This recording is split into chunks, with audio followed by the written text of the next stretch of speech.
warahmatullahi wabarakatuh. Alhamdulillah hamdan katsiran thayyiban mubarakan fihi kama yuhibbu rabbuna wa yardah. Asyhadu an la ilaha illallah wahdahu la syarika lah wa ashhadu anna Muhammadan abduhu wa rasuluhu allazi la nabiyya ba'da. Allahumma shalli wa sallim wa barik ala Muhammadin wa ala alihi wa ashabihi wa man tabi'ahum bi ihsanin ila yaumiddin. Fa ya ibadallah usikum wa nafsi bittaqullah.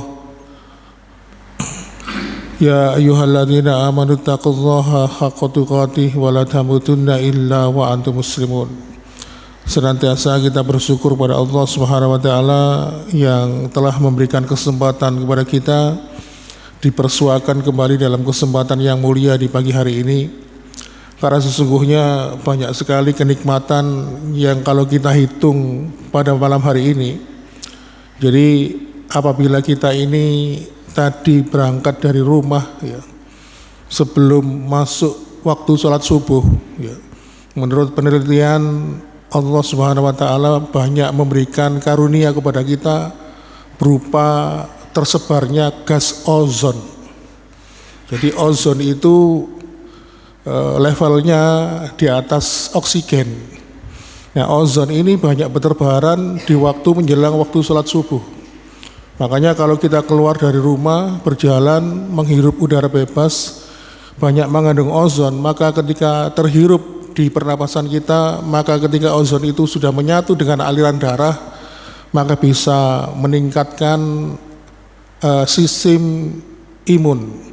Karena ozon ini adalah antioksidan. Jadi kalau dalam dunia kesehatan, oksidan itu artinya dari kata oksidasi, merusak sel. Makanya supaya sel-sel tubuh kita ini tidak gampang rusak, diberi zat namanya antioksidasi atau antioksidan. Nah, makanya kenapa ketika dulu saya pernah bekerja di sebuah klinik terapi ozon, banyak yang diterapi itu orang-orang yang mengalami oksidasi. Jadi setiap apapun tubuh kita ketika mengalami sakit, pasti tubuh itu mengalami oksidasi, pengerusakan sel tubuh kita. Makanya beberapa penyakit seperti diabetes, kemudian stroke, ya, kemudian beberapa penyakit lain yang rusak tubuh kita, itu bisa diperbaharui dengan ozon. Nah, sebelum waktu masuk sholat subuh ini, sepertiga malam yang terakhir sampai menjelang waktu subuh, Allah itu mengobral ozon itu di sekitar kita. Maka ketika kita berada di pagi hari, makanya Rasulullah SAW mendoakan kepada umatnya, berdoa kepada Allah untuk umatnya, ya Allah berkahilah umatku di pagi hari. Nah, yang dimaksud pagi hari itu gimana? Beberapa ustadz yang saya lihat di channel YouTube-nya seperti Ustadz Muhammad Dilip atau Abu Aslam, kemudian Ustadz Adi Hidayat dan beberapa ustadz yang lainnya, yang dimaksud berkahilah mereka di waktu pagi hari artinya mereka ini berada sebelum waktu subuh sampai setelah waktu subuh. Maksudnya apa? Mereka melakukan aktivitas ibadah. Maka orang-orang yang demikian itu mendapatkan keberkahan di waktu pagi hari. Dan waktu pagi hari inilah waktu yang sangat berkah, sehingga keberkahan ini bisa kita raih bersama dengan melakukan ketaatan kepada Allah Subhanahu wa taala. Itu masih satu kenikmatan berupa ozon, dan tentunya masih banyak kenikmatan-kenikmatan lainnya yang mungkin belum kita teliti atau mungkin belum kita ketahui manfaatnya. Baiklah ma'asyiral muslimin, itu sekilas sebagai mukadimah kita, bahwasannya kita ini harus bersyukur ketika dikehendaki oleh Allah menjadi hamba-hamba yang senantiasa bangun di pagi hari menjelang salat subuh. Kalau orang sekarang, ya mungkin zaman saya dulu waktu SMA, mengatakan sampean termasuk akas ya, subuh wis tangi. Tapi beda dengan zamannya para sahabat, zamannya Nabi. Yang dimaksud akas itu bukan bangun ketika mendengar adzan subuh, tapi ketika sepertiga malam yang terakhir, belum masuk sepertiga malam terakhir, jam 2 misalnya sudah bangun, lalu mereka melakukan sholat malam, itu baru dinamakan dengan akas. Jadi standar ukuran akas itu menurut zaman dulu dan zaman sekarang sudah bergeser. Makanya kalau kita ini sudah bangun sepertiga malam terakhir, lalu kemudian kita melakukan ketaatan sampai menjelang waktu subuh hingga akhir waktu subuh, maka mudah-mudahan kita ini dipilih sebagai hamba-hamba Allah yang mendapatkan kebaikan. Karena apa? Karena tidak semua hamba Allah mendapatkan nikmat seperti itu. Makanya salah satu ulama besar itu memberikan guyonan begini. Kenapa waktu subuh itu kok waktu yang sangat segar sekali, menyegarkan pikiran, menyegarkan hati, menenangkan? Karena waktu subuh itu udaranya bersih karena orang-orang munafik belum bangun dari tidurnya. Tapi ketika orang munafik itu bangun di siang hari, maka udara itu sudah berganti menjadi udara yang panas, udara yang bikin gerah. Oleh karena itu sekali lagi marilah kita sehat ya dengan menjalankan ketaatan kepada Allah Subhanahu wa taala. Baiklah jamaah sekalian, sesuai dengan materi yang kita persiapkan, bahwasannya kita ini kemarin telah melakukan salah satu pelatihan atau training di bulan Ramadan. Ketika kita sudah keluar dari bulan Ramadan, maka kita ini adalah lulusan sekolah yang dinamakan dengan Ramadan. Sehingga ketika keluar dari bulan Ramadan, bisa disebut kita ini adalah alumni. Nah, ketika kita ini menyandang gelar alumni dari Ramadan, tentu ada satu konsekuensi yang sama. Bahwasannya setiap diri kita, siapapun dia, lulusan atau alumni itu, walaupun dia dikatakan lulus, tetapi predikat dan peringkatnya tidak sama. Mungkin ada yang menempati peringkat pertama, peringkat kedua, atau mungkin tidak dapat peringkat, atau mungkin dapat peringkat satu dari terakhir. Makanya kadang-kadang kalau kita dulu ingat zaman sekolah, lulus SMA, ada yang mempunyai nilai 90, ada yang punya nilai 80, bahkan ada yang ngepres nilainya hanya 60. Sedikit saja dia dikatakan tidak bisa lulus dari sekolah SMA.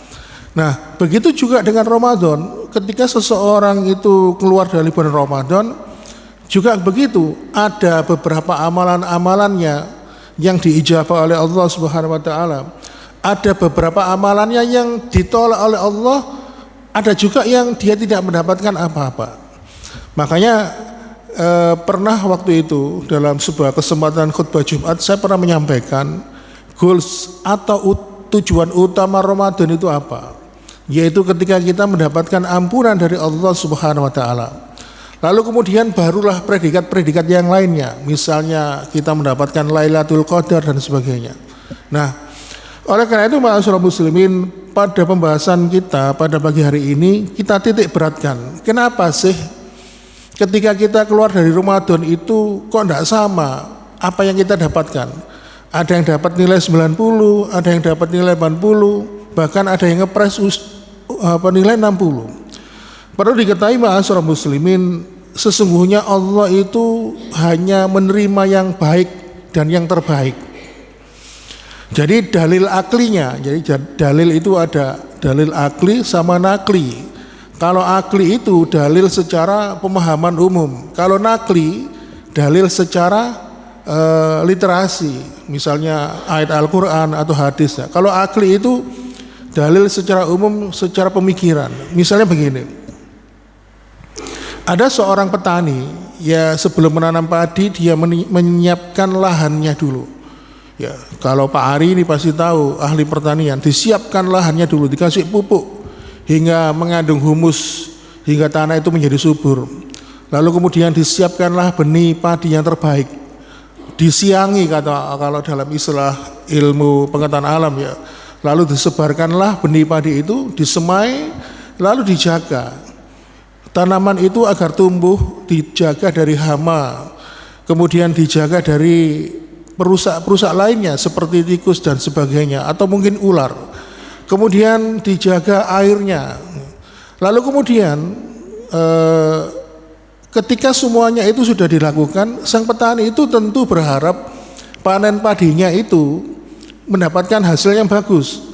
Tetapi dia juga tidak berani menjamin nanti saya kira-kira dapat panen seperti apa.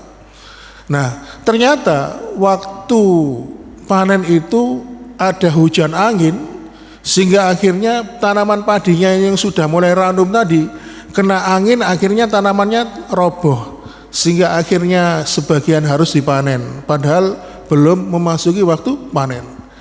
Nah, seorang petani saja yang sudah menyiapkan lahannya, menyiapkan benih padinya, menyiapkan pupuknya, melakukan perawatan untuk tanamannya, belum berani menjamin bahwa nanti dia akan mendapatkan hasil panen yang baik, apalagi amal ibadah. Maka ketika seseorang itu, khususnya kemarin ketika melakukan amalan ibadah di bulan Ramadan, dia tentu tidak berani menjamin apakah amalan-amalan saya ini diterima oleh Allah atau tidak. Makanya ma'asyiral muslimin, pernah saya sampaikan kira-kira setahun atau 2 tahun yang lalu, kita itu pernah membahas materi yang judulnya ibadah yang paling berat. Memang haji itu ibadah yang berat, tapi bukan yang paling berat. Puasa bagi sebagian orang itu adalah ibadah yang berat, tapi itu bukan ibadah yang paling berat. Tetapi ibadah yang paling berat adalah bagaimana ibadah itu bisa diterima di sisi Allah Subhanahu wa taala.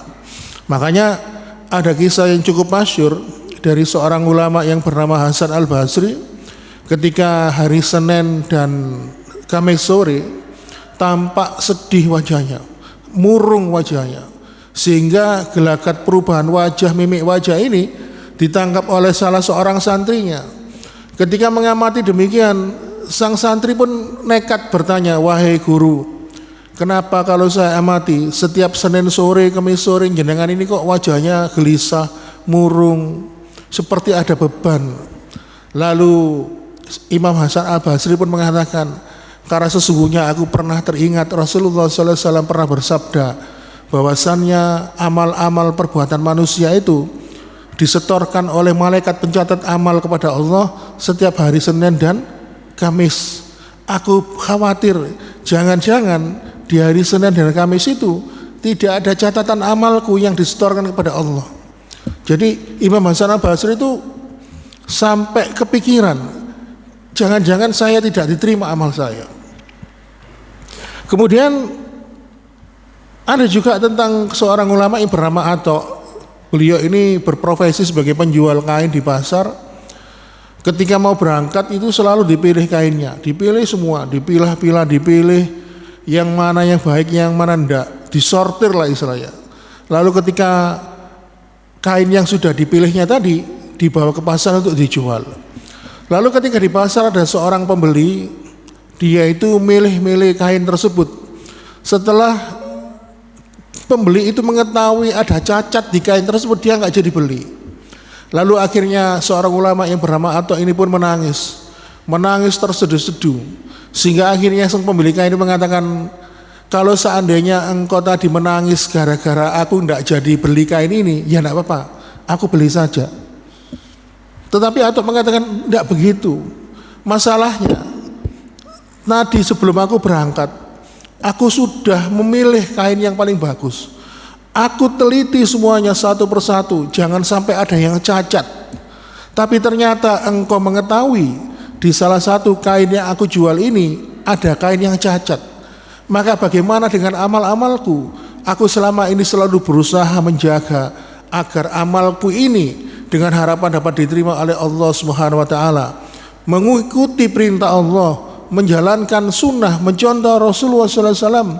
Tetapi ternyata kalau kamu saja bisa melihat ada kekurangan pada kainku, bagaimana dengan amal-amalku?"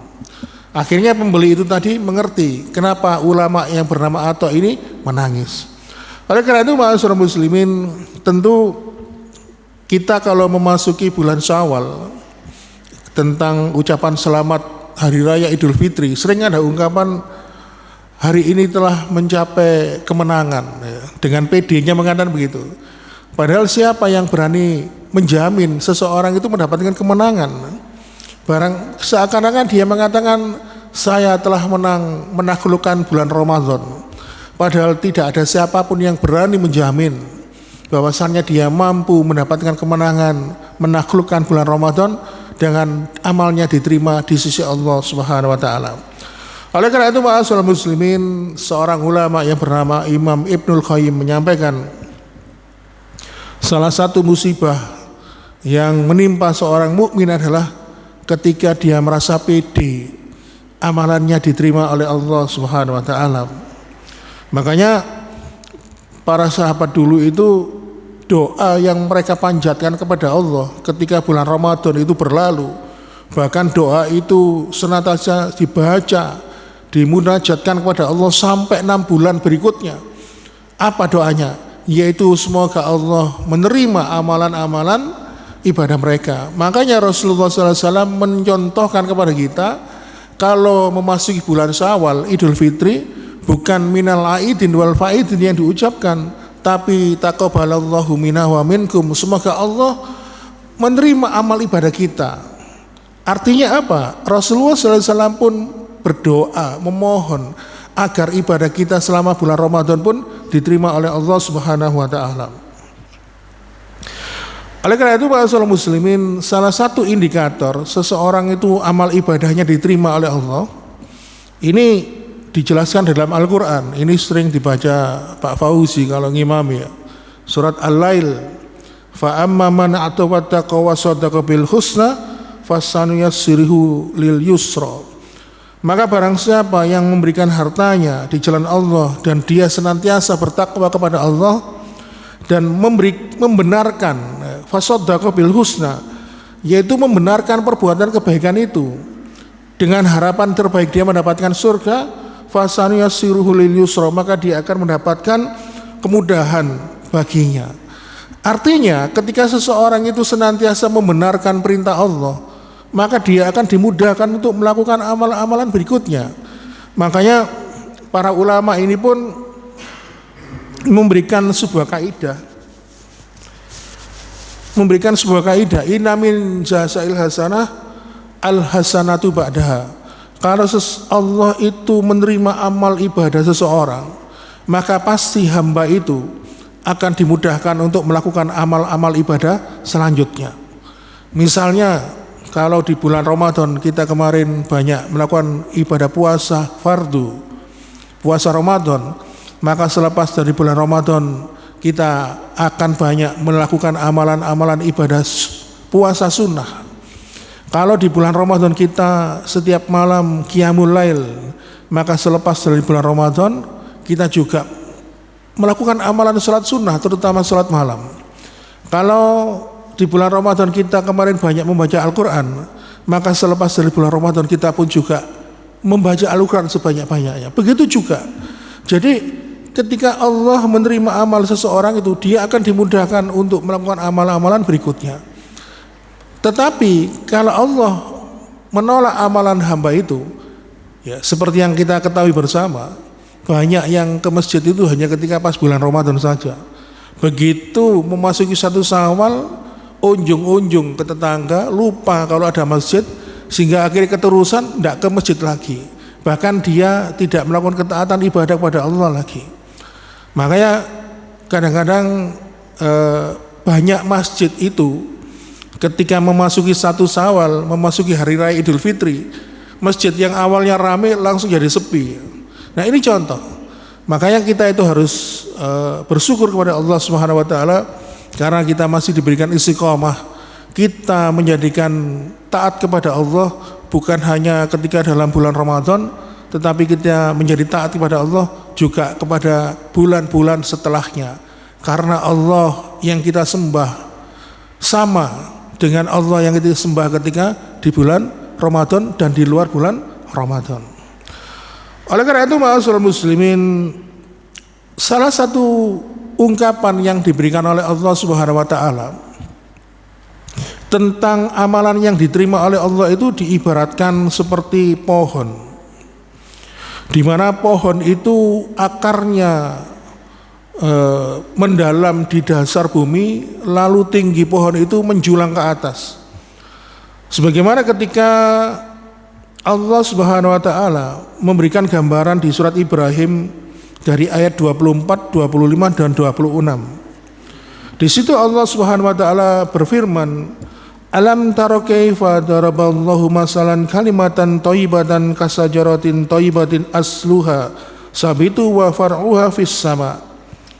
Tidakkah kamu memperhatikan bagaimana Allah telah membuat perumpamaan kalimat yang baik seperti pohon yang baik, akarnya kuat dan cabangnya menjulang ke langit.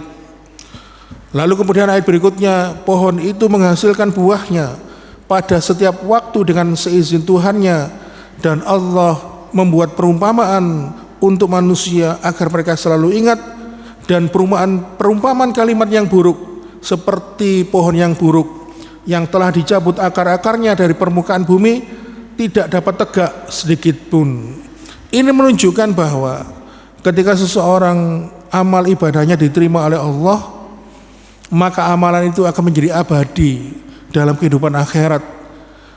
Akarnya kuat dan menjulang tinggi. Makanya salah seorang ulama itu seperti Imam Ibnu Qayyim pernah mengatakan, dari sekian banyak amal-amalku, saya hanya butuh saja satu amal saya, di mana amal itu bisa diterima oleh Allah. Karena apa? Hanya dengan satu amal itu saja sudah cukup bagiku agar mendapatkan kenikmatan dalam kehidupan akhirat.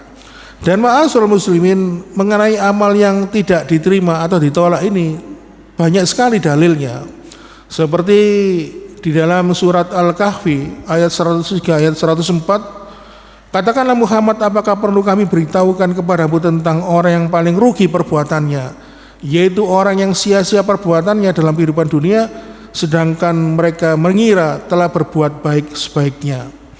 Kemudian dalam surat yang lain disebutkan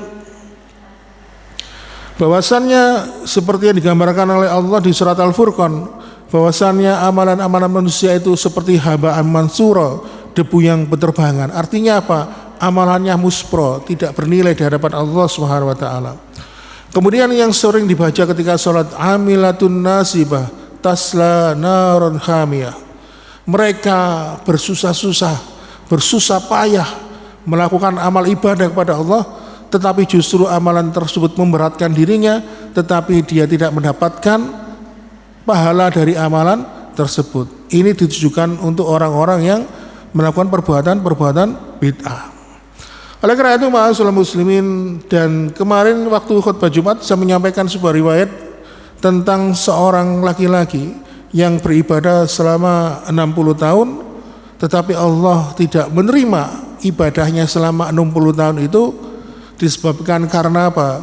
Karena dia melakukan ibadah itu karena penuh dengan kesombongan, bangga, merasa dirinya paling soleh, dan meremehkan orang yang tidak pernah menjalankan ketaatan kepada Allah Subhanahu wa taala.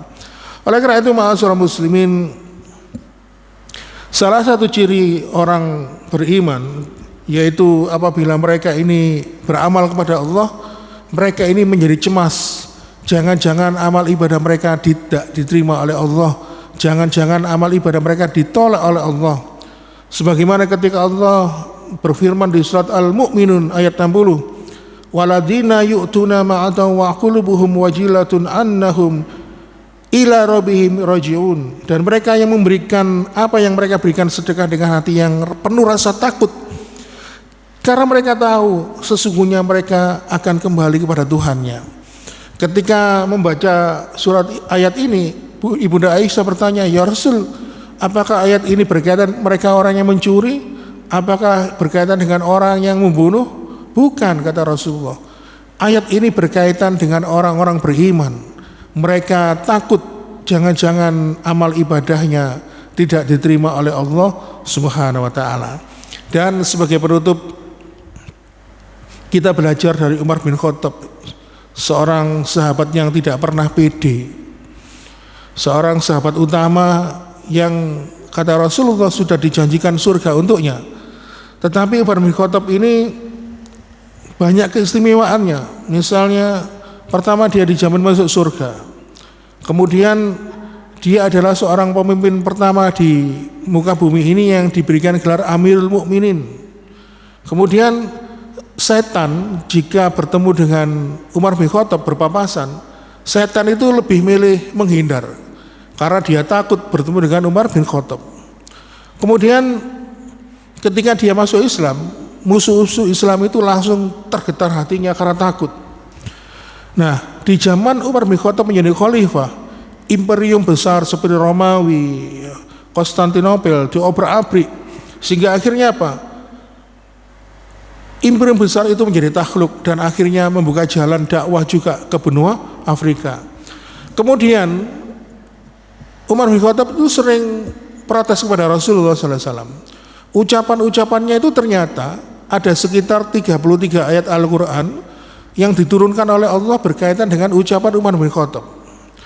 Kemudian Umar bin Khattab ini juga yang meletakkan dasar pertama penetapan tahun Hijriyah. Nah, kemudian Allah pernah mengambil pendapatnya Umar bin Khattab berkaitan dengan orang munafik ya, di surat At-Taubah ayat 84 sampai 86. Dan Allah lebih mengambil pendapatnya Umar bin Khattab dibandingkan pendapatnya Nabi Muhammad SAW.